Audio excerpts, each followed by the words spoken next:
दोस्तों, आज आपको सदी के उस समय में लेकर चलते हैं जिसमें साइकोलॉजी का शुरुआती ढांचा तैयार हो रहा था। 19वीं सदी में दो व्यक्ति विल्हम वुड और विलियम जेम्स के कामों के कारण ही आज हम साइकोलॉजी को एक साइंस और एकेडमिक डिसिप्लिन के रूप में पढ़ पा रहे हैं। अगर इन्होंने साइकोलॉजी में शुरुआती काम नहीं किया होता तो क्या पता आज भी हम साइकोलॉजी को फिलॉसफी का ही एक पार्ट मानते। विलियम वुड एक जर्मन वैज्ञानिक थे। इन्होंने अपनी book principle of physiological psychology में बताया है कि साइकोलॉजी को हम एक ऐसे सब्जेक्ट के रूप में देख सकते हैं जिसमें हम कॉन्शियस एक्सपीरियंस की साइंटिफिक ढंग से स्टडी कर सके।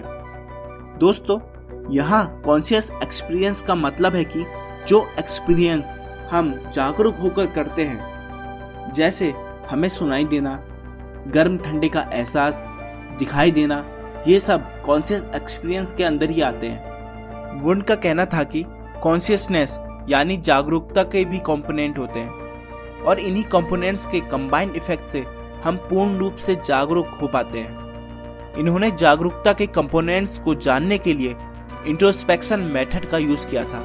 इसमें व्यक्ति अपने कॉन्शियस एक्सपीरियंस को ऑब्जेक्टिवली ऑब्जर्व करता था और ऑब्जर्व करने वाले व्यक्ति को ट्रेनिंग दी जाती थी जिससे वो एक्सपीरियंस को तुरंत ऑब्जर्व कर उसको रिपोर्ट करा सके। तो आगे चलकर विलियम वुड के माइंड व कॉन्शियसनेस के स्ट्रक्चर और कैरेक्टरिस्टिक्स को समझने की साइंटिफिक स्टडी को ही साइकोलॉजी की एक सेपरेट ब्रांच स्ट्रक्चरलिज्म कहा गया। वुड के स्टूडेंट एडवर्ड ब्रैन्सफोर्ड टिश्नर ने भी स्ट्रक्चरलिज्म को डेवलप करने में बहुत योगदान दिया था। उन्होंने और उनके शिष्यों ने देखना, सुनना, चखना जैसी लगभग 40,000 सेंसेशंस को इंट्रोस्पेक्शन की मदद से आइडेंटिफाइड किया था। परंतु एक तरफ जहां स्ट्रक्चरलिस्ट कॉन्शियसनेस के नेचर को समझने में लगे थे, वहीं दूसरी तरफ विलियम जेम्स जानना चाहते थे कि जानवरों और इंसानों का साइकोलॉजिकल नेचर क्यों और कैसे बना। जैसे कैसे इंसान के माइंड में एंगर, हैप्पीनेस, ग्रीड जैसे कॉन्सेप्ट इवॉल्व हुए होंगे।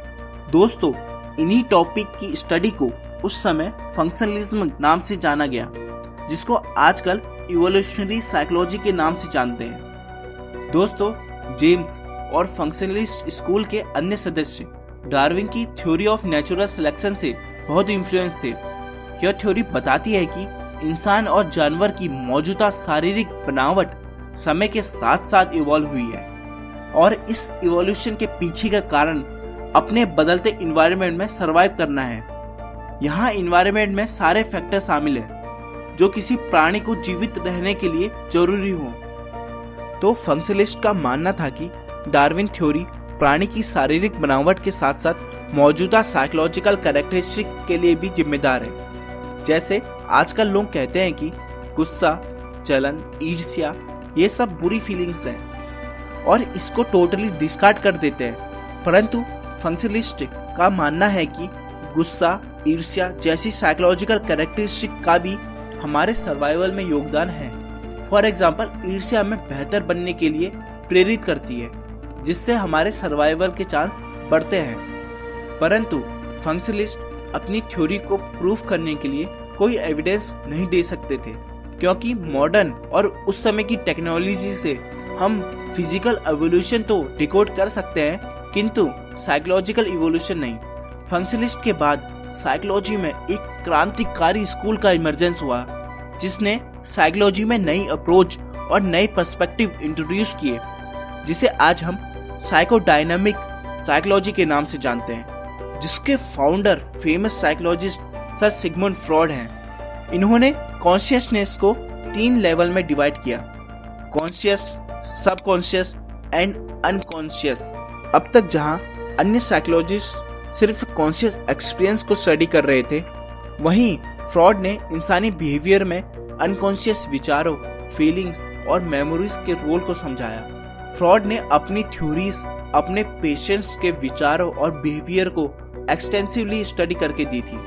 फ्रॉइड का कहना था कि उनके पेशेंट्स की अधिकतर साइकोलॉजिकल प्रॉब्लम जैसे एंजाइटी, डिप्रेशन, सेक्सुअल डायफंक्शन का कारण उनके पेनफुल चाइल्डहुड एक्सपीरियंस है जिनको अब वे भूल गए हैं। यानी बचपन के दर्दनाक या खौफनाक एक्सपीरियंस अब उनके अनकॉन्शियस माइंड में स्टोर है, जो अब उनकी लाइफ में प्रॉब्लम क्रिएट कर रहे हैं। तो इन्हीं बेसिस में फ्रॉड ने अपनी थ्योरीज दी, जिन्होंने साइकोलॉजी के फील्ड में धूम मचा दी।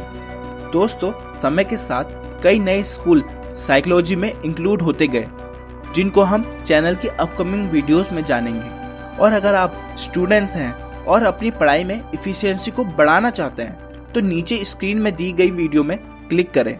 तो चलो मिलते हैं अगली वीडियो में।